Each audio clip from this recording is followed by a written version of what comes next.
오늘 여호수아와 이제 사사기를 살펴보려고 합니다. 우리 저번 시간까지 신명기까지 갔죠. 모세가 하나님께서 주실 아름다운 그 가나안 땅을 들어가지 못하고 어디에요? 요단강 동편 비스가산이란 곳에서 꼭대기 올라가서 하나님 앞에 그 아름답게 바라보시는 그 가나안 땅 그거를 아름답게 바라보고 이제 내려와서 그 다음에 이스라엘 백성들에게 자신의 고별 설교 그 유언을 하는 게 바로 신명기였죠. 그래서 모세는 이제 자신의 생을 마감하게 됐고요. 이제 이 모세를 뒤를 이어서 이제 여호수아가 이제 리더십으로 새롭게 세워지게 되었습니다. 여호수아가 이제 생각할 때 어때요? 이제 모세처럼 자신의 리더십을 발휘하겠다라고 이제 생각하겠죠. 마음에 가장 부담감이 굉장히 컸을 겁니다. 그래서 여호수아가 이제 1장부터 들어가다 보면 하나님께 기도를 하게 되죠. 그리고 하나님께서 여호수아에게 나타나게 됩니다. 여호수아의 마음을 아시는 하나님께서 뭐라고 말씀하셨는지 기억하시죠? 여호수아 1장 7절, 8절, 이 율법책을 내 입에서 떠나지 말게 하며 좌로나 우로나 치우치지 말고 오직 강하고 담대하게 나가서 이 하나님께서 주실 땅을 정복하라 라고 하나님께서 명령하시죠. 여호수아가 그 명령에 따라서 이제 요단강을 건너기를 시작을 합니다. 이제 이때부터 여호수아는요, 하나님께서 주신 강하고 담대한 마음으로 어떤 것만 가지고 가냐? 믿음과 순종만을 가지고 이 정복 전쟁을 시작하게 돼요. 여호수아 전체는 하나님의 땅을 정복하는 정복 전쟁입니다. 여러분 제일 처음에 우리가 모세오경 제일 처음에 그 창세기부터 우리가 살펴봤을 때 국민 영토 주권 중에 국민 그죠 창세기죠. 그리고 영토가 어떻게요? 출애굽기하고 그리고 민수기 그 다음에 모세오경 플러스 여호수아까지 이렇게 영토를 차지하러 가는 게 바로 이제 여호수아가 이제 거의 이제 대부분을 차지하러 가는 것인데 이 영토를 차지할 때에 어떤 게 필요합니까? 칼과 창과 단창도 필요하고 전략적인 훈련도 필요하고 여러 가지 필요하지만 하나님께서는 여호수아에게 명령한 건 율법책을 지켜서 강하고 담대하게 하나님 앞에서 믿음과 순종으로 나아가게끔 하나님께서 명령하셨어요. 그래서 여호수아는 믿음과 순종에 따른 정복이라는 이 중요한 주제를 가지고 이 메시지를 가지고 전쟁을 펼치게 됩니다. 자, 그래서 여호수아는 크게 이 믿음과 순종에 따른 정복 전쟁 플러스 두 개로 크게 생각해 주시면 돼요. 땅 분배, 땅 정착. 그러니까 분배, 그러니까 전쟁이죠. 전쟁과 분배를 하는 것. 그 다음에 정착을 어떻게 하는지. 이게 바로 여호수아는 크게 두 부분입니다. 여호수아는 그래서 총 24장까지 있잖아요. 여호수아를 여러분 읽으실 때 전반 부분은 땅 정쟁, 정복 전쟁이구나. 그리고 이후에는 분배와 정착하는 부분이구나라고 여러분들이 이해하시면 될 것 같습니다. 자, 그래서 이제 전체 내용을 한번 보세요. 크게 세 가지로 여러분들이 이해하시면 은혜가 될 것 같아요. 자, 첫 번째는 하나님께서 자기 백성들을 통해서 우상을 섬기는 이 가나안 족속들을 멸망시키죠. 전쟁을 펼칠 때. 그 멸망시킴으로써 이 전쟁은 누구에게 속한 전쟁임을 보여줍니까? 하나님 앞에 속한 전쟁임을 보여줘요. 하나님이 주도하시는 전쟁. 그러니까 가나안 백성들은 지금 이방 민족들을 섬기잖아요. 이방 신들을 섬기잖아요. 그러니까 다신을 섬기는 이 가나안 백성들이 이 이스라엘 백성들이 쳐들어오고 이스라엘 백성들이 자신들을 이렇게 정복을 하는 걸 바라보면서 어떤 걸 느껴요? 우리들이 섬기는 신은 가짜 신이고 저 이스라엘 백성들이 섬기는 신이 진짜 신이구나. 하나님이 주도하는 전쟁이구나. 그래서 하나님만이 참 신이며 하나님만이 진정한 왕임을 이스라엘 백성뿐만 아니라 이 가나안 백성들도 알 수 있는 전쟁이다라는 겁니다. 그러니까 여러분 우리가 이 땅을 살아갈 때 어때요? 우리가 여러 가지 세상 사람들처럼 아까 말씀드렸죠. 칼과 창과 단창, 여러 가지 전쟁의 전략들. 이것이 세상을 살아갈 때에 분명히 필요한 것처럼 보이고 세상 사람들도 그것을 가지려고 여러 가지 노력을 하면서 그렇게 전쟁을 펼치고 있는데 우리가 보여줘야 될 건 뭡니까? 그게 아니라 우리에게 진짜 필요한 건 하나님이 우리에게 참신이고 하나님이 우리를 인도해 주고 계시고 하나님만이 우리의 왕이심을 보여줘야 된다는 거예요. 그것을 하나님께서 우리에게 요구하신다는 것이죠.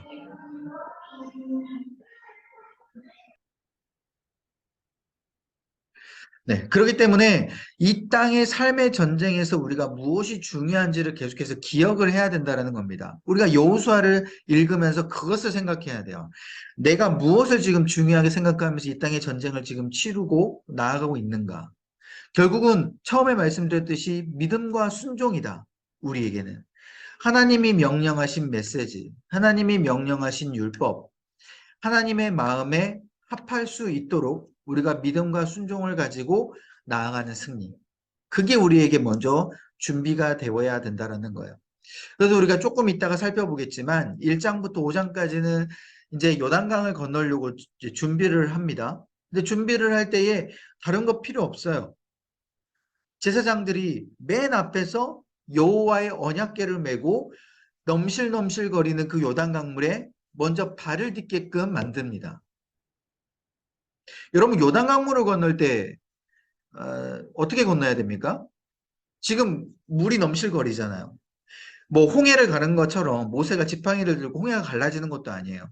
갈라지고 나서 홍해가 갈라지고 나서 이스라엘 백성들이 건너기 시작했잖아요. 근데 요단강물은 이제 다르다라는 거예요. 하나님께서 넘실거리는 물을 먼저 보여주세요. 이 땅의 장애물들을 먼저 보여주시고 그럼에도 불구하고 너가 이 넘실거리는 물에 이 장애물에 믿음을 가지고 먼저 발을 내디딜 수 있느냐라는 것부터 먼저 우리가 삶의 전쟁이 시작된다는 겁니다. 거룩한 전쟁은 우리 가운데 장애물이 없어지고 난 다음에 발을 내딛는 것을 하나님께서 우리에게 요구하시는 게 아니라 장애물이 있음에도 불구하고 너희들이 다른 스펙을 준비하고 거기에 대해서 중요하게 생각하는 것이 아니라 믿음으로 먼저 발을 내디딜 수 있느냐부터 우리에게 요구하시는 것이죠. 그래서 준비하는 것, 전쟁을 준비하는 것부터 전쟁을 끝마치는 그 모든 순간들이 다 믿음으로 시작해서 믿음으로 끝나게끔 하나님께서 만드신다라는 거예요. 이게 너무나도 중요한 은혜의 포인트라는 것이죠. 그 다음에 세 번째는 이제 하나님의 백성들이 전쟁을 했지 않습니까? 예, 정복을 했어요. 그래서 가나안 땅을 선물로 받습니다. 근데 이 가나안 땅을 선물로 받을 때 그 시기가 예전에 400년 전에 정확히 더 구체적으로 한 450년 전쯤에 아브라함에게 주셨던 하나님의 언약의 약속. 너의 자손을 하늘의 별과 같이 많게 하며 젖과 꿀이 흐르는 땅으로 내가 너희를 인도하겠다라고 말씀하신 그 언약이 어떻게 해요? 먼 훗날 시간이 흐르고 난 이후에 결국은 이루어짐을 그 언약이 성취됨을 보여주는 전쟁이다라는 거예요. 그래서 여러분 우리가 이 땅에 살아갈 때 계속해서 이 언약을 성취됨을 우리가 기대하고 포기하지 않고 실망하지 않고 기다려야 된다라는 것을 이 여호수아 전쟁을 통하여서 우리에게 알려준다라는 것이죠. 아브라함이 언약할 때에 언제 이 언약이 이루어졌다라는 것을 이루어질 것임을 정확하게 하나님께서 말씀하지 않으셨어요. 그러니까 우리 가운데도 말씀하시잖아요. 하나님께서 약속하실 때, 언약을 주실 때, 말씀하실 때 내가 언제 이렇게 구체적으로 이렇게 너를 인도하겠고 이루어주겠다라고 그렇게 말씀하시는 경우는 거의 없습니다. 우리에게 말씀을 하실 때도 대략적으로 그냥 우리에게 이것을 이루어 줄 수 있겠다라고 하나님께서 말씀하시지 그걸 정확하게 구체적으로 말씀하신 경우는 거의 없잖아요. 근데 우리가 당장 그게 이루어지지 않을 때 우리 가운데 실망과 좌절이 찾아옴에도 불구하고 우리는 끝까지 하나님의 이 언약의 성취를 믿고 나아가야 됨을 보여준다라는 겁니다. 크게 이렇게 세 가지를 우리가 이 은혜의 포인트로 삼아서 여러분들이 말씀을 읽었으면 좋겠어요. 그래서 전체적으로 보면은 1장부터 5장까지는 이제 땅에 진입을 하게 됩니다. 이제 가나안 땅을 진입하려고 하죠. 믿음과 순종으로 진입을 합니다. 아까 처음에 말씀드렸듯이 어때요? 요단강물을 건널 때부터 믿음과 순종이 시작이 되는 거예요. 우선은 여호수아에게 하나님께서 너가 다른 어떤 것들을 준비하지 말고 전쟁을 준비하는 것이 아니라 하나님의 말씀을 지켜서 그 말씀에 순종하는 것부터 너가 시작해라 라고 해서 여호수아는 그때부터 이제 믿음과 순종으로 준비하기 시작을 하죠. 그러니까 리더십이 먼저 준비를 하게 된 겁니다. 그 다음에 리더십을 통하여서 이스라엘 백성들이 하나님의 말씀을 듣고 믿음과 순종으로 준비하게 되죠. 어떤 하나님의 나라의 공동체든지 간에 그 리더십을 하나님께서는 분명하게 믿음과 순종으로 먼저 준비하게끔 만드시고요. 그 리더십의 믿음을 통하여서 그 다음에 성도들과 그 다음에 사람들이 이 믿음과 순종으로 또 리더십을 말씀을 듣고 순종하게끔 만드는 이제 그러한 이제 체계를 하나님께서는 이 공동체 가운데 하나님의 나라 가운데 세우게 말씀하시는 것이죠. 그래서 여호수아가 그 믿음으로 따르게 됩니다. 자, 그 다음에 이렇게 준비하고 나서 요단강물을 이제 건너게 됐죠. 당시에 아까 말씀드린 요단강물이 넘실거리는데 당시에 이 요단강물이 굉장히 사람 키 한참 위에 높아가고 그리고 이 요단강물이 1km 떨어져서 백성들이 도강을 하게 됩니다. 당시에 이 요단강물이 1km, 그러니까 요단강물을 건널 때 먼저 제사장이 이 언약궤를 메고 건너죠. 그 제사장과 1km 뒤에 이제 백성들이 건너게 되는 거예요. 그럼 이 백성들이 어떻게 해요? 제사장들을 보면서 건너는 거예요. 앞에 제사장들을 따라가면서 믿음으로 건너는 것이죠. 제사장은 하나님께서 주신 그 믿음으로 앞서 건너가게 돼요.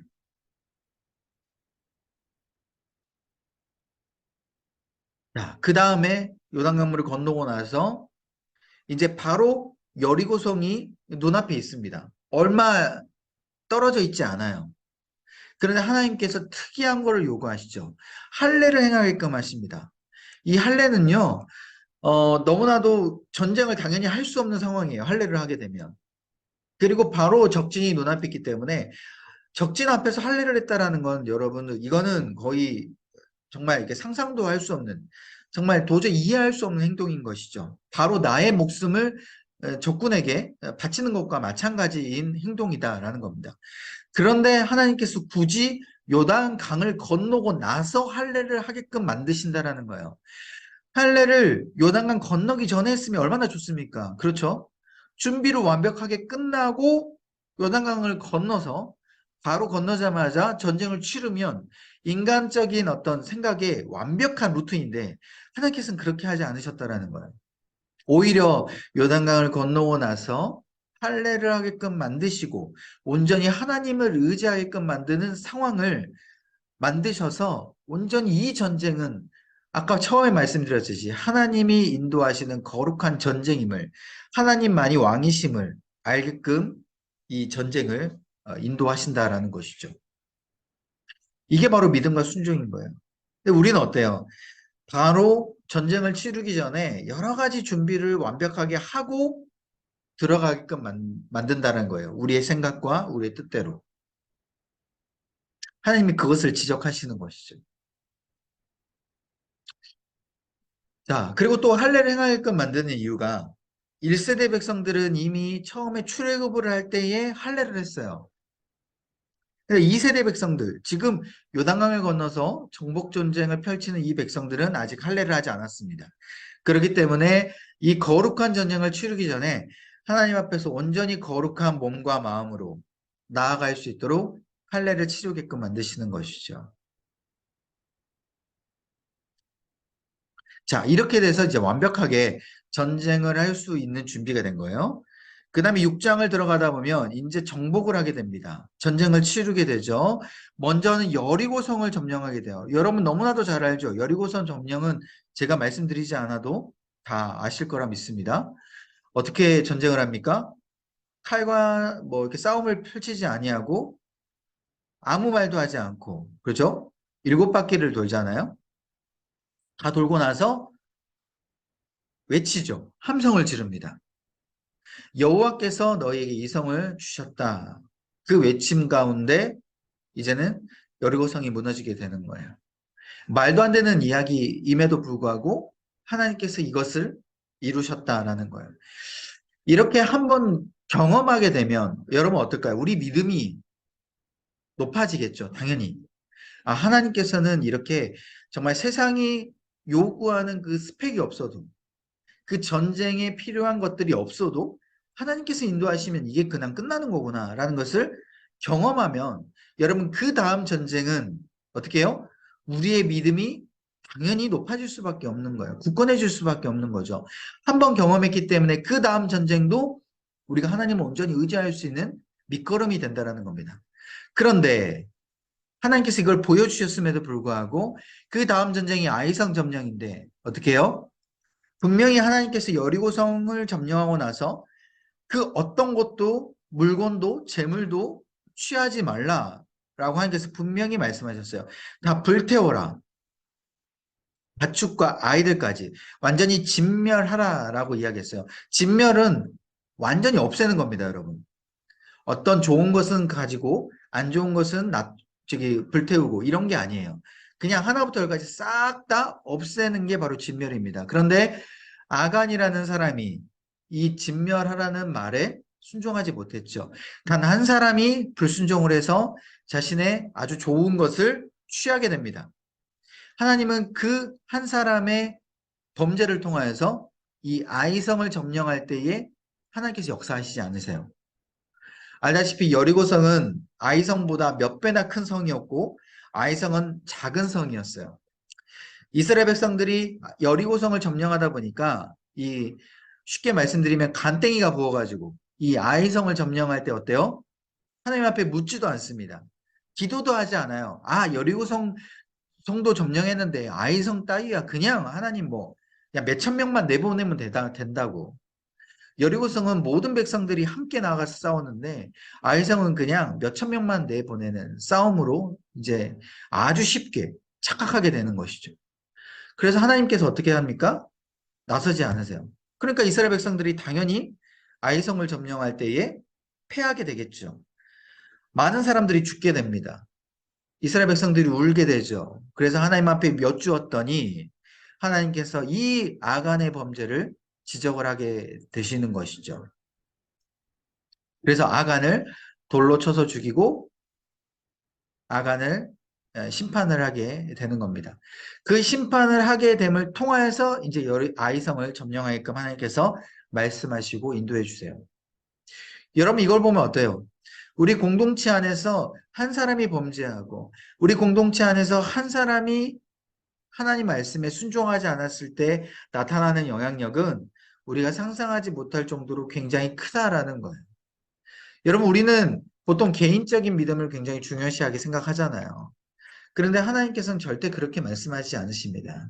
안산제일교회 이름하에 이 공동체 안에 리더십이 얼마나 중요한지 또한 그 구성원 한 사람 한 사람이 얼마나 중요한지를 이 여호수아 전쟁을 통하여서 우리에게 계속해서 알려주고 계신 거예요. 여러분 실상은 아간의 범죄를 통하여서 이스라엘 백성들이 수십 명, 수백 명이 죽었어요.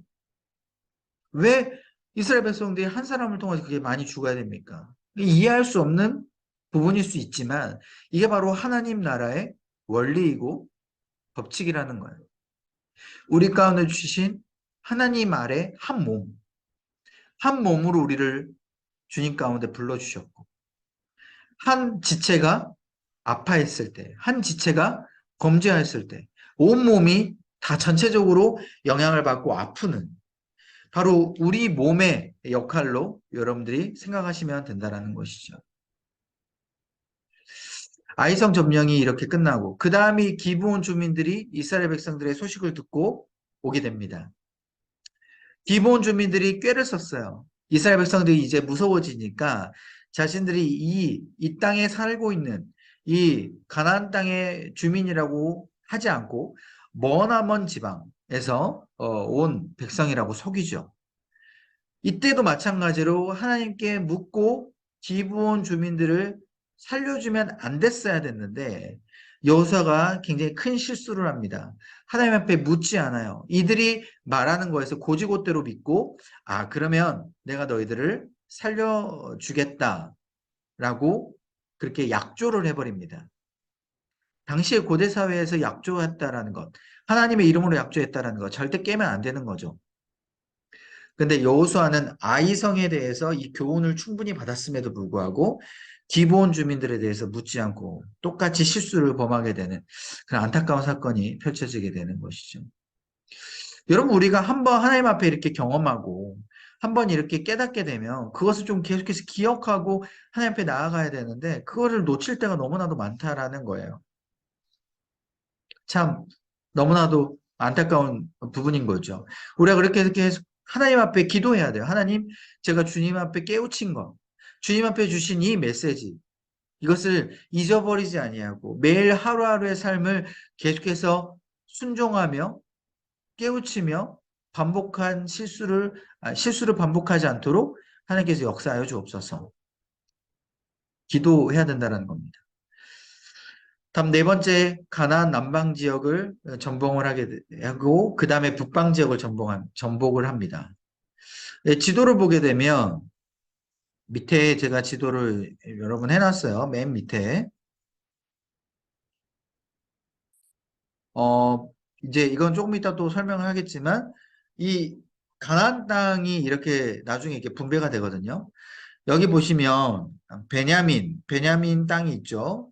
베냐민 땅이 있고 그 베냐민 옆에 뭐 단, 위에 에브라임 이렇게 있는데 유다 이 경계선, 베냐민과 유다 이 경계선을 중심으로 여기 위쪽이 북방 지역이고 여기 베냐민 경계선 밑이 그러니까 유다 땅과 시므온 땅이 남방 지역으로 여러분들이 이해하시면 됩니다. 그래서 정복전쟁은 여기 위에 보시면 요단강이 있는데 요단강을 여기 건너서 지금 서쪽 문하세 옆에 요단강이라고 있죠. 이 요단강을 건너서 이 숫꽃쯤에 여기 요단강이 위까지 다 쭉 있는데 굉장히 길죠. 이 요단강을 건너는데 중요한 건 요 밑에 이 길갈 여리고가 있어요. 그러니까 요 밑에 요단강이 이게 긴데 요 밑에서 건너는 거예요. 이 여리고 쪽에서. 그래서 여리고 전쟁을 건너고 밑으로 남방 지역을 먼저 점령을 하고 위에 북방 지역을 점령하는 식으로 정복 전쟁이 이루어지게 됩니다. 그래서 이 지도를 여러분들이 기억하시면 좋겠고요.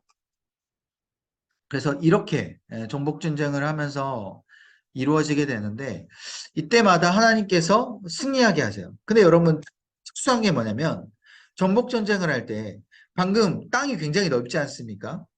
남방 지역을 먼저 점령을 할 때에 남방 지역을 전체적으로 다 가서 점령한 게 아니라 하나님께서 이들을 뭉치면 살고 흩어지면 죽는다라는 교훈을 이 가나안 백성들에게 주셨던 것 같아요. 그래서 가나안 백성들이 다 뭉칩니다. 남방 지역의 그 백성들이요. 야, 우리는 흩어지면 안 돼. 뭉쳐야 돼. 해가지고 뭉쳐가지고 이스라엘 백성들이 싸우기 좋게끔 흩어지지 않고 다 뭉쳐가지고 다 전쟁을 하게 돼요.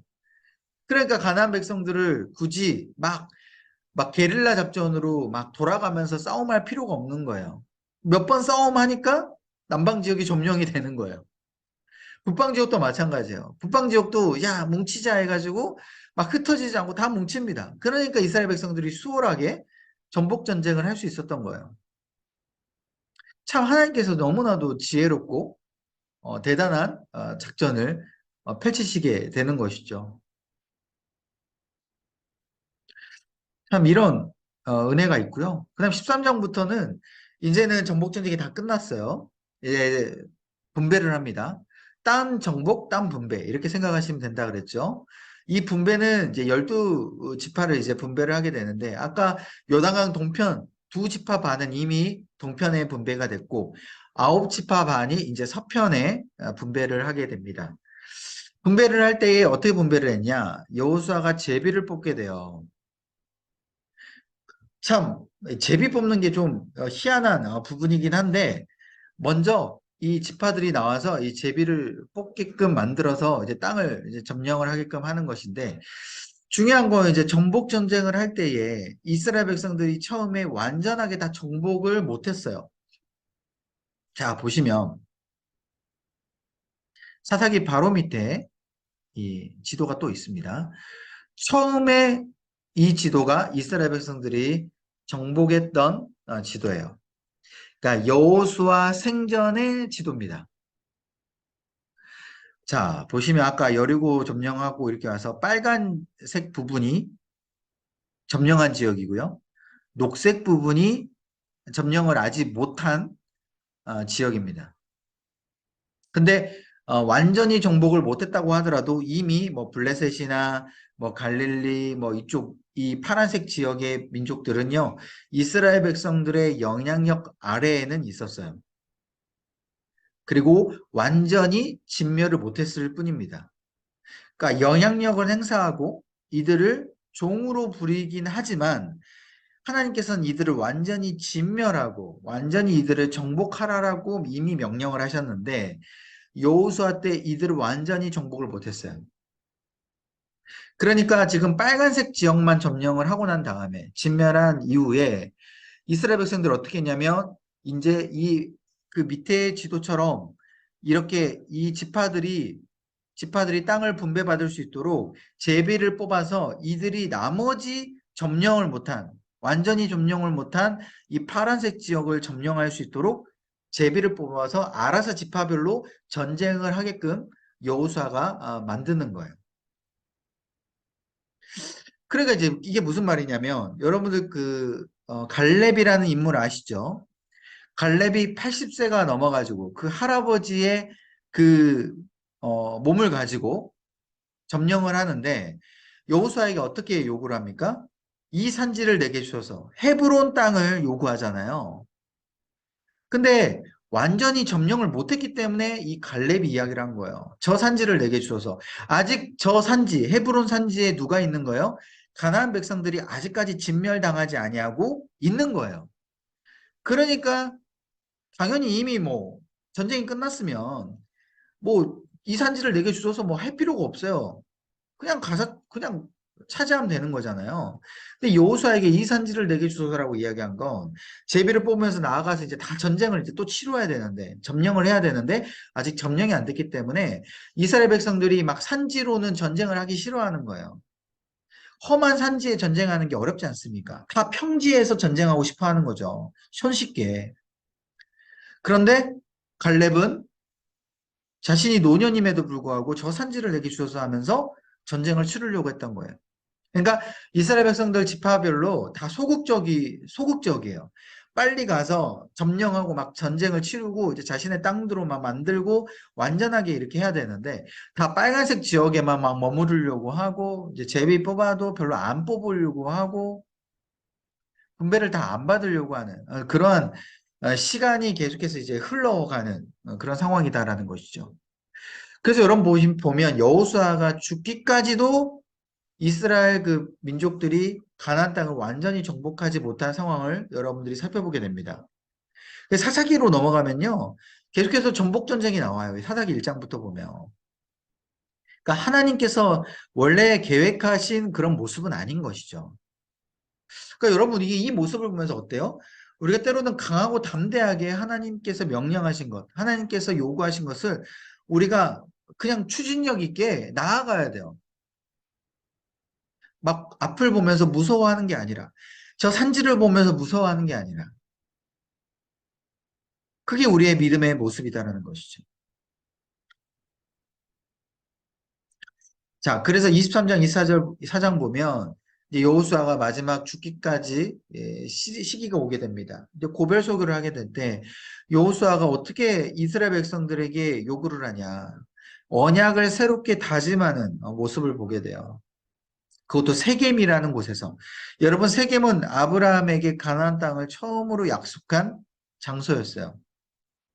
그 언약의 성취가 이미 이루어져야 되는데 여호수아가 죽을 때 눈을 못 감는 거예요. 왜? 아직까지 점령하지 못한 땅들이 있으니까. 그리고 자신이 눈 감으려고 했을 때 가만 생각해 보니까 모세처럼 어떤 걸 염려하게 됩니까? 자신이 죽으면 이제 이스라엘 백성들이 이 땅 가운데 가나안 땅에서 가나안 백성들이 다신을 섬기는 이방신을 섬기는 모습을 그대로 따라하면서 하나님을 저버릴 수 있겠다라는 생각을 여호수아는 예측을 하게 된 것이죠. 그러니까 마음 가운데 편치가 않은 겁니다. 내가 죽으면 이들이 다시 하나님을 저버리고 가나안 땅을 점령하지 아니하고 이들이 이 가나안 백성들이 하는 그대로 똑같이 따라할 텐데 너무나도 마음 가운데 안 좋은 것이죠. 그래서 세겜이라는 곳에서 이스라엘 백성들을 불러 모아서 언약을 다짐하게끔 하고 너희들이 하나님을 끝까지 섬겨야 된다라고 다짐을 하게 되는 것이죠. 그래서 여호수아에게는 이 언약이 하나님께 운명을 걸어도 실망하지 않는다라는 이런 확신이 있었어요. 이들이 선택하게끔 만듭니다. 너희들이 누구를 섬길 것이냐? 밑에 제가 빨간색으로 해놨는데 가나안 신을 섬길 것이냐? 아니면 하나님을 섬길 것이냐? 양자택일밖에 없다라고 여호수아는 이스라엘 백성들에게 요구하게 되는 거예요. 여러분 당시에 가나안 백성들이요 자신을 섬긴 겁니다. 하나의 신만을 섬긴 게 아니라 여러 신을 섬겼어요. 그러니까 이스라엘 백성들도요. 하나님을 섬기긴 하되 뭐예요? 가나안 백성들을 따라하면서 여러 다신을 섬길 수 있을 그런 문화가 이미 요구되었다라는 것이죠. 그러니까 유혹이 되었다라는 거예요. 그러니까 여호수아는 그걸 아는 거예요. 하나님은 유일신이에요. 하나님만을 섬겨야 돼요. 근데 자꾸 가나안 백성들이 여러 신을 섬기니까 이스라엘 백성들도 어떻게 생각하냐면 우리가 하나님을 섬기면 되지. 그런데 플러스 다른 신들도 같이 한번 섬겨보자 라고 하면서 하나님의 율법을 저버리고 다른 신을 섬기는 이런 모습들이 사사기 가운데도 이제 계속 이어지게 됩니다. 여호수아는 그걸 알고 있었어요. 그래서 양자택일하라고 이야기를 하는 것이죠. 그러니까 우리에게도 자꾸 양자택일의 순간들이 계속해서 있어요.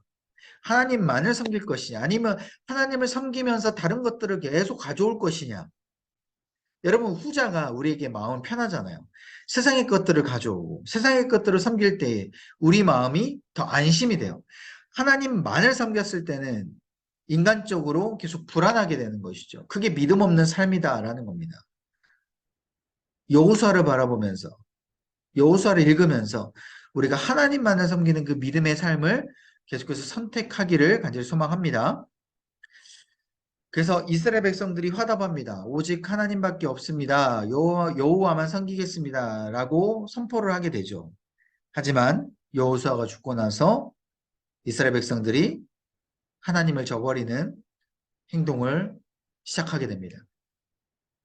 그게 바로 사사기로 연결이 되죠. 그래서 사사기가 나타나게 된 원인은 여호수아의 시대가 저물게 되고 나왔기 때문에 이 사사기의 시대가 나타나요. 엘르아살 아시죠? 아론 아들 바로 엘르아살입니다. 모세와 아론이 한 세트의 시대였다면 모세 다음에 여호수아, 그 다음에 아론 다음에 엘르아살이 이제 한 세트였어요.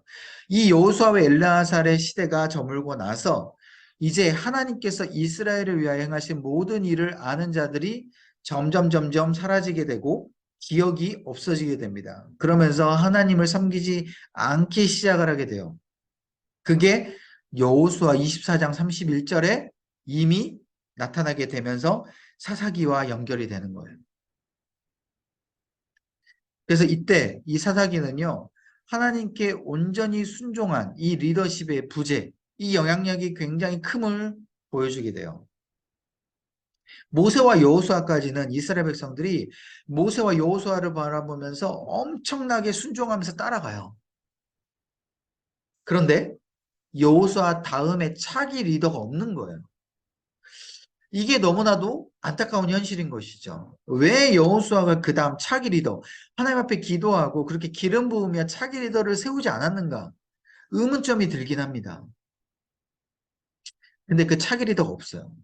그래서 이제 사사들이 나타나기 시작합니다. 여러분, 사사는요, 완벽한 모세와 여호수아처럼 리더십이 아니었어요. 부족합니다. 밑에 제가 적어놨지만 이 사사의 뜻은 뭐냐? 이스라엘의 군사 정치적 지도자를 뜻해요. 지금 현대로 따지자면요, 뭐 미국 대통령처럼 하나님을 믿긴 믿지만 정치적으로 군사적으로 다스리는 그런 리더를 뜻해요. 그러니까 완벽한 종교적으로 계속해서 제사를 요구하고 너희들이 하나님만을 믿으며 순종해야 된다라고 강요하고 이들의 어떤 종교적인 자유를 주지 아니하고 오직 하나님만이 유일신임을 계속해서 깨우치는 그러한 리더십이 나타났어야 되는데 사사들은 그렇지 못했다라는 거예요. 종교적인 리더십이 없었다라는 것이죠. 그래서 군사와 정치적인 지도자로만 이들이 사사로서 나타나게 됐고 이제 앞으로 엘르아살 그 이후에 제사장들이 대제사장들이 이 종교적인 리더십을 펼치긴 하지만 리더십이 그렇게 나타나지 않는 거예요. 그러니까 백성들이 자신을 섬기게 되고 가나안 백성들이 자신을 섬기는 모습을 보면서 그대로 따라하게 되는 것이죠. 그래서 사사가 굉장히 부족한 리더십입니다. 그래서 결국은 하나님의 뜻이 아닌 인간의 결정으로 계속 사사기 시대는 진행이 되게 되는 거예요. 여러분, 그래서 이만큼 리더가 너무 중요해요. 하나님을 얼마나 순종하게끔 따르는 리더가 그 공동체에 있느냐. 거기에 따라서 그 공동체의 방향성이 결정되는 것이고 마음의 은혜들을 받는 게 달라지는 것이고 하나님 앞에 나아가는 것이 이 백성들의 마음가짐이 달라지게 된다는 겁니다. 그래서 여호수아 때까지는요, 이 모세 여호수아가 이스라엘 정치도 주관하고 종교도 주관하고 군사도 주관하는 이 모든 것들을 다 주관해요. 이러니까 하나님의 메시지가 잘 전달되고 하나님의 마음이 잘 전달되는 것이죠.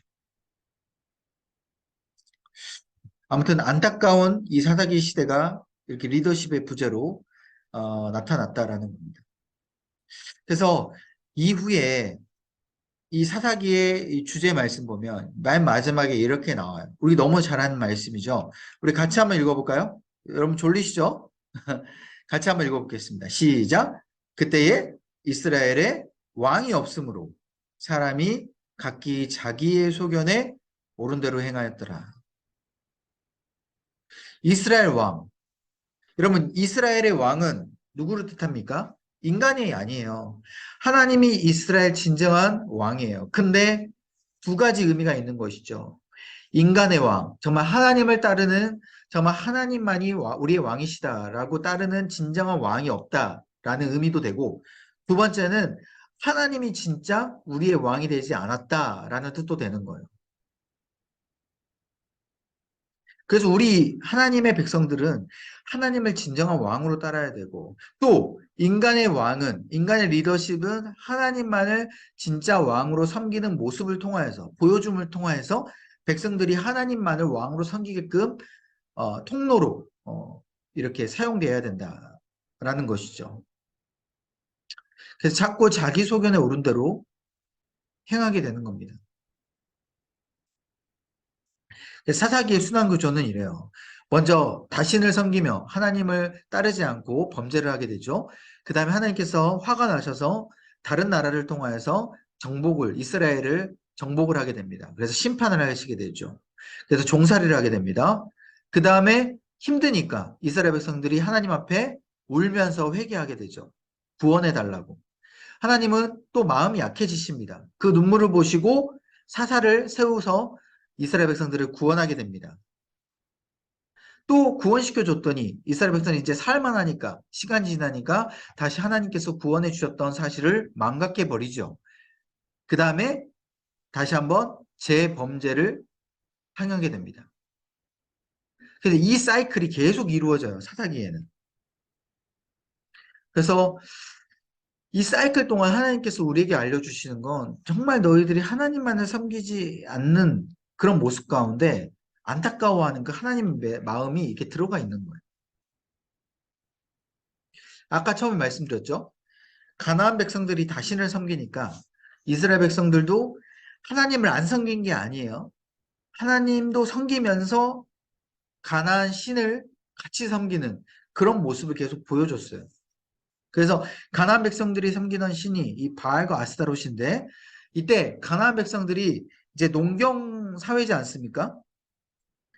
가나안 백성들이 농사를 짓고 정착하면서 사는 그 모습을 보면서 이스라엘 백성들은 이제까지 유목 민족이었어요. 광야 생활을 하면서 양을 치고 가축을 치면서 하나님 앞에 그 가축을 제사를 드리면서 살아왔던 유목 민족이었어요.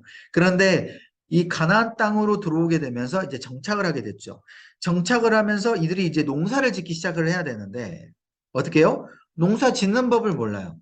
그러니까 농사를 지을 때 누구를 지금 보면서 따라하는 거예요? 가나안 백성을 보면서 따라하는 것이죠. 아, 저렇게 농사를 짓고 저렇게 농사 짓기 전에 바알과 아스타롯에게 풍요의 신에게 저렇게 제사를 드리면서 농사를 지어야지 잘 되는 거구나 라고 착각하면서 그들의 하는 풍습을 그대로 따라하게 되는 거예요. 그래서 하나님께서 이 모습을 이미 예정하시고 가나안 백성을 진멸하라고 여호수아 때 이미 말씀하셨다라는 것이죠. 그러니까 하나님의 다 뜻과 계획이 있는데 우리는 그때 당시에 그 하나님의 뜻과 계획을 온전히 섬기지 못하고 믿지 못하고 우리의 생각과 우리의 뜻대로 담대하게 행하지 못하고 행하게 되는 것이죠. 아무튼 그 가나안의 농경 사회 그대로 따라하면서 이스라엘 백성들이 그렇게 타락하게 된다라는 겁니다. 어떻게 보면 진멸하지 못한 이스라엘 백성들에게 그 심판의 가시가 된 것이죠. 이 가나안 백성들이. 그래서 여러분 우리에게도 하나님께서 말씀하신 것을 따르지 않았을 때 우리에게 계속해서 찌르는 가시가 돼요. 그것들이. 그러니까 빨리 하나님께서 말씀하시면요. 그걸 빨리 행해버려야 돼요. 그게 우리에게 가시가 돼서 계속 우리를 찌르고 우리를 불편하게 만들고 힘들게 만들지 않도록 그게 우리에게 축복이다라는 것을 우리가 기억해야 된다라는 겁니다. 자, 그 다음에 그래서 이제 사사들을 소개해 주는데요. 1장부터 3장까지는 여호수아가 죽고 나서 이후의 시대 상황을 계속해서 설명해 주고 있습니다. 갈렙과 지도자들 또한 그렇게 땅 정복이 이루어지고 아직까지 정복하지 못한 진멸하지 못한 땅들을 계속 소개를 하고요. 그 가운데서도 가나안 백성들이 섬기는 그 우상들을 없애지 않는 모습, 안타까운 모습을 사사 시대에 처음에 들어오면서 소개를 해주고 있어요. 그러면 통해서 이 가나안 백성이 이스라엘 백성에게 가시가 될 것. 아까 말씀드렸듯이 그것을 예언하게 되고 그대로 가시처럼 이스라엘 백성들을 계속 괴롭히게 된다라는 겁니다. 여호수아가 그것을 그대로 예언을 했고 그대로 이루어지게 되는 것이죠. 자, 그 다음에 총 사사들이 몇 명이 있을까요, 여러분? 총 13명이 있습니다. 1대부터 13대까지. 자, 온니엘, 그리고 마지막 사사가 사무엘이에요. 여러분, 사무엘도 사사라는 걸 여러분이 기억하셔야 돼요. 사무엘은 마지막 사사와 왕정시대를 이어주는 사사입니다. 그래서 여러분 알다시피 뭐 이제 나중에 우리 사무엘서에서도 우리가 살펴보겠지만 사무엘이 마지막 사사로서 왕정시대를 이어질 때 사무엘이 누구에게 먼저 기름을 붓습니까? 첫 번째 왕, 이스라엘의 첫 번째 왕 사울에게 기름을 부어줘요. 기름을 부어주는데 그 사울이 어떻게 됩니까? 타락하게 되죠. 그래서 하나님의 말씀, 명령을 지키지 아니하고 아말렉을 진멸하지 아니하고 자신의 가장 아말렉이 가지고 있는 가축으로 하나님 앞에 제사 드린다라는 이런 헛소리를 이야기를 하면서 하나님 앞에 이제 버림을 심판을 받게 되는 것이죠. 그래서 사울 왕은 실패의 왕이에요. 그래서 이제 왕을 이어줘야 되는데 마지막 사사가 사울이 실패해버려서 다시 다윗에게 기름 부어주는 사건이 펼쳐지게 됩니다. 왜 사울에게 기름 부었음에도 불구하고 또 다윗에게 기름 부었습니까? 바로 마지막 사사가 하나님의 놀라운 은혜가 왕으로 흘러갈 수 있도록, 왕이 그렇게 성공적으로 은혜를 받고 시작할 수 있도록 사무엘이 이 다윗에게 기름을 붓고 시작하는 것이죠. 그래서 다윗이 하나님의 왕으로 섬기는 가장 성공적인 첫 번째 왕으로 시작하게 되는 거예요. 이해되시죠? 그런 역할이 바로 사무엘에게 있었다. 그럼 다시 돌아와서, 그러면 첫 번째 온니엘이 이제 초대 사사인데요. 이 정도는 여러분들이 좀 기억해 주셨으면 좋겠어요. 뭐 이제 여러 사사들을 제가 다 적어놨는데, 이 여러 사사들이 막 했던 행적은 여러분 좀 이게 보시면서 이 정리된 것을 이제 보시면서 그냥 이해하시면 될 것 같고요. 첫 번째 초대 사사가 갈렙의 사위예요. 이 온니엘이. 예, 아직 이스라엘이 완전히 정복을 하지 못한 그때에 이 온니엘이 활약을 했습니다. 그리고 갈렙이 아직 죽지 않던 때에, 자, 저 땅을 누가 정복하겠느냐? 갈렙이 이제 더 이상 정복하지 못한 그때에 이렇게 선포를 하게 되죠. 그래서 저 가나안 땅을 정복한 사람에게 내가 내 딸을 아내로 주겠다라고 갈렙이 선포를 해서 온니엘이 제가 정복하겠습니다 해가지고 나타나서 자신 있게 정복을 하게 되죠. 그래서 갈렙의 사위가 됩니다. 첫 번째 이 온니엘이 그래서 하나님의 사사로서 세움을 받아서 이스라엘의 그 나머지 부분을 정복하게 되는 그러한 사사로서 활약하게 돼요. 그래서 온니엘이요, 다른 나라의 어떤 압제 가운데 있어서 뭐 굉장히 활약을 펼치기보다는 가나안 땅에서 아직 가나안 땅을 정복하지 못한 그때의 활약을 펼친 사사로 여러분들이 기억해 주시면 되겠고요. 그 다음 2대 때부터, 에후 때부터 이제 아까 말씀드렸죠. 이 사이클, 범죄, 징계, 회개. 징계를 할 때 다른 나라들이 쳐들어오지 않습니까? 그 다른 나라가 쳐들어와서 구원해주는 이제 사사들이 이제 쭉 이제 나오게 됩니다. 그래서 에훗, 삼갈, 드보라, 기드온 다 외부의 그 적들로부터 나서가지고 군사적으로 구원을 해주죠. 정치적으로도 이렇게 행하게 됩니다. 근데 종교적으로는 하나님 앞에 그렇게 순종에 온전한 순종을 보이지 못한 그런 이제 아쉬운 모습들은 있죠. 그리고 또 돌라, 야일, 입다, 입산, 엘론, 압돈, 삼손까지.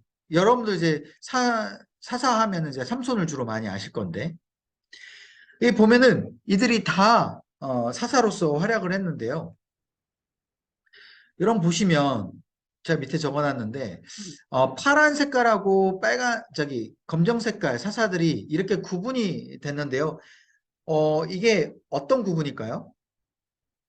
대사사는 파란색이고 소사사가 검정색입니다. 여러분 대사사가 뭘까요? 에웃, 삼갈, 드보라, 기드온, 뭐 입다 이런 사람들은 대사사예요. 정치력, 군사력까지 같이 영향력을 끼친 사사를 대사사라고 합니다. 그런데 소사사는 뭐냐? 군사력은 영향을 끼치지 못했어요. 아까 말씀드렸듯이 다른 나라가 쳐들어와 가지고 막 공격을 해가지고 막 구원을 해주는 그런 군사적인 영향력을 끼치지 못한 사사가 이 소사사입니다. 그래서 정치력만을 끼쳤어요. 그래서 정치적으로 리더십을 발휘해서 이스라엘 백성들을 이끈 것이죠. 그래서 이렇게 구분이 된다는 거 여러분 이해해 주시고, 삼손 같은 경우는 정치력을 조금 달라요. 이제 정치력을 끼치지 못했어요. 이스라엘 백성들에게 무시를 당했죠.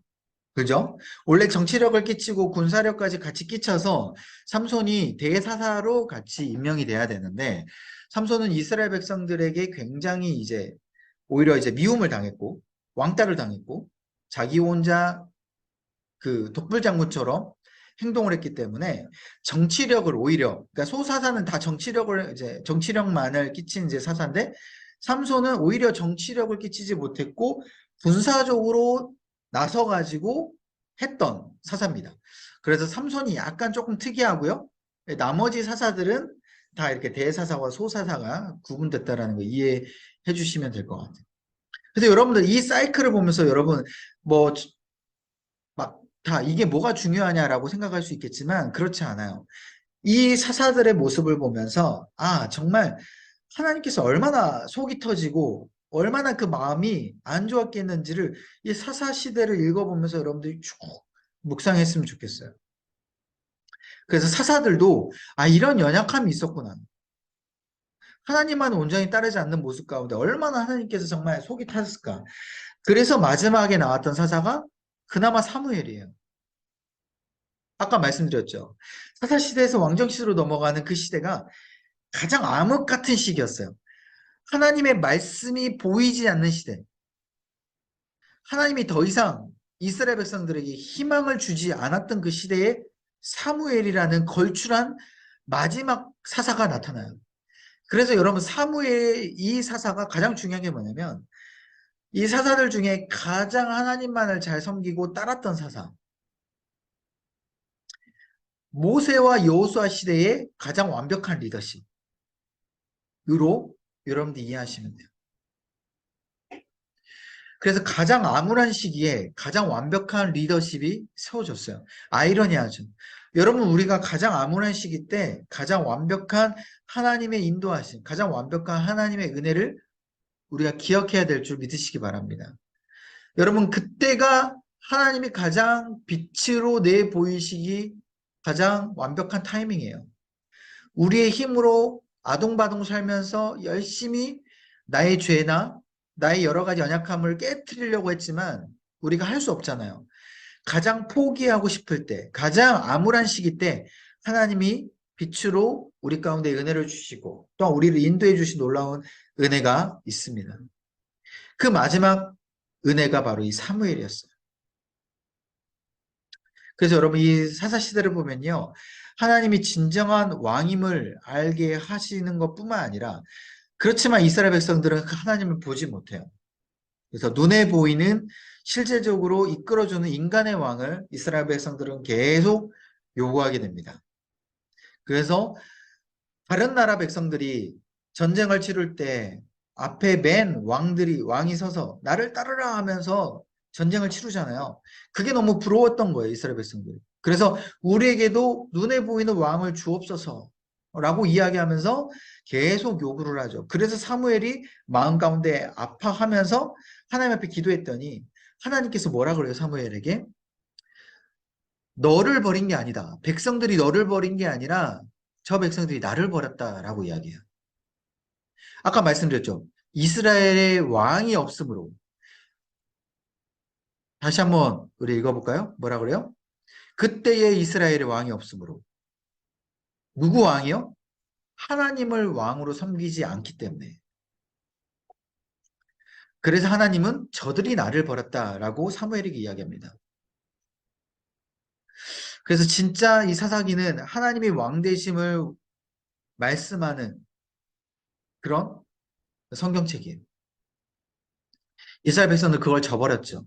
그래서 끝까지 왕을 요구했고 하나님은 그들의 요구를 들어주라고 사무엘에게 이야기합니다. 그래서 세워진 왕이 사울이었어요. 그들이 원하는 왕대로 세워졌더니 그들이 바라는 대로 키가 가장 훤칠한 왕, 스펙이 좋은 왕, 능력이 좋은 왕을 세워놨더니 그 왕이 어떻게 된 거예요? 실패한 거예요. 하나님이 그거를 이스라엘 백성들을 깨우치기를 원했던 겁니다. 너희들이 원하는 대로 왕을 세워줬더니 그 왕이 잘했냐 못했냐 이거를 보여주는 거예요. 그래서 여러분 우리가 하나님 앞에 요구할 때에 내가 필요한 거 내가 이것이 꼭 있어야 된다. 나는 하나님 이렇게 인도해야 된다. 여러분 그것을 우리가 요구할 때에 하나님 앞에 다시 한번 생각해 봐야 돼요. 하나님 제가 진짜 이게 요구되는 게 맞는지 진짜 내가 하나님을 왕으로 섬기면서 이거를 요구하고 있는 건지 다시 한번 우리가 생각해 봐야 되는 거예요. 그래서 여러분들 이 사사들의 행적은 한번 시간 나실 때 그냥 정리된 거 한번 보시면 되고요. 이제 마치 이 결론입니다. 하나님의 말씀이 굉장히 희귀하고 이 영적인 어두운 시기에 마지막 사사인 사무엘을 통하여서 하나님께서 무너져 있던 이스라엘을 다시 일으키시기 위함의 그 목적을 지니시고 이 사사기의 시대를 인도해 오셨어요. 그래서 하나님께서 세우신 왕이 다윗 왕이고 그 다윗의 자손인 예수 그리스도를 통하여서 영적인 것을 너희의 힘대로 할 수 없고 인간의 힘으로 너희들이 왕으로 세워서 너희들의 능력으로 이끌어갈 수 없고 오직 너희의 힘으로 할 수 없는 다윗과 그 후손인 예수 그리스도를 통하여서 너희의 삶이 이루어진다라는 것을 이 사사기 가운데에서도 계속해서 보여주고 있는 겁니다. 기도하겠습니다. 하나님, 주님만이 우리의 왕 되십니다. 주님만이 우리의 삶의 구원자 되십니다. 너무나도 머리로 알고 있는 것들이 우리의 실상에, 우리의 삶에 매 순간순간마다 체험하며, 기억하며, 경험하며 나아갈 수 있도록 주님께서 붙들어 주옵소서. 하나부터 열까지 모든 것들을 주님 앞에 맡길 수 있게 해주시고, 그 눈앞에 닥쳐진 장애물과 여러 가지 어려운 환경들이 있었을 때 너가 믿음으로 이것을 넘을 수 있느냐 말씀해 주시는 그 주님의 음성 가운데 그렇습니다 주님 제가 믿음으로 발을 내딛습니다 라고 고백하며 나아갈 수 있도록 주여 붙들어 주옵소서. 또한 주님께서 그 믿음의 경험을 통하여서 매일매일 장애물을 넘었을 때 주변에 있는 많은 사람들에게 믿음의 본이 될 수 있도록 주님께서 붙들어 주시고 또한 정말 이스라엘 백성들처럼 가나안 백성을 정말 답습하며 따라가는 그래서 세상의 스펙을 부러워하며 따라가는 것이 아닌 온전히 주변에 있는 사람들에게 오직 주님만이 나의 삶의 구세주가 되셔서 내가 이렇게 주님께서 주시는 놀라운 은혜 가운데 나아가고 있습니다 라고 보여주며 고백하며 나아가는 그런 신앙의 간증을 남길 수 있는 믿음의 용사 될 수 있도록 주님께서 붙들어 주옵소서. 우리 12교구 식구들 한 분 한 분 이 삶을 지켜주시고 그 은혜 가운데 경험하며 나아갔을 때에 아버지 정말 믿음의 단단함을 통하여서 매일매일 복음을 전파하며 살아갈 수 있는 우리의 모습 되게 하여 주옵소서. 계속해서 말씀을 읽습니다. 말씀을 읽을 때 머리로 지식적으로만 남는 것이 아니라 하나님의 은혜로 다가오게 해주시고 오늘 말씀이 생각나게 해주셔서 계속해서 하나님 앞에 영광으로 아멘 돌리며 나아갈 수 있도록 주님께서 붙들어 주옵소서. 다음 시간까지 함께해 주실 믿사오며 예수님의 이름으로 간절히 기도합니다. 아멘.